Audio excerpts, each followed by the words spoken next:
Hello అండి, అందరికీ నమస్కారం. ఈరోజు నేను మిల్ మేకర్తో ఇలా వడలు తయారు చేశాను. మార్నింగ్ బ్రేక్ఫాస్ట్ లాగా, ఈవినింగ్ స్నాక్ లాగా తినవచ్చు.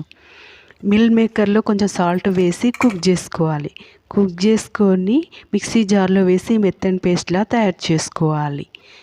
మిల్ మేకర్లో ప్రోటీన్, పీచు పదార్థం ఉంటుంది, ఐరన్ ఉంటుంది.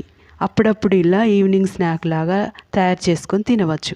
ఒక పాత్రలోకి ఈ మిల్ మేకర్ వేసి కొత్తిమీర, ఉల్లిపాయ ముక్కలు, పుదీనా, కరివేపాకు, జీలకర్ర పౌడర్, కారం, ఉప్పు, శనగపిండి వేసుకొని మొత్తం కలుపుకోవాలి. నీళ్ళు అవసరం ఉంటేనే వేసుకోండి, లేకపోతే ఇలా మొత్తం దగ్గరికి వచ్చేంత వరకు కలుపుకొని ఒక 5 minutes పక్కకు పెట్టుకోండి. ఇలా వడల్లా తయారు చేసుకోండి. స్టవ్ వెలిగించి బాండి పెట్టుకొని అందులో ఆయిల్ వేసుకోండి. చూడండి, ఇలా తయారు చేసుకోండి మొత్తం. ఇవి సోయాబీన్స్తో తయారు చేస్తారండి. సోయా పాలు తీసాక ఆ పీచు మిగులుతుంది కదండి, ఆ పీచుతో ఇలా ఈ బాల్స్ తయారు చేస్తారు, మిల్ మేకర్ బాల్స్. ఇలా అన్నీ వడలా తయారు చేసుకొని వేసి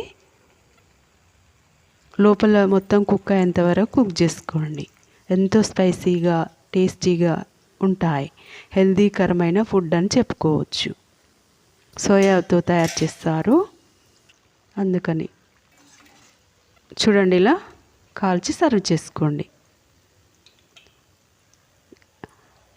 సోయా విత్తనాలతో కూడా తయారు చేసుకోవచ్చు అండి.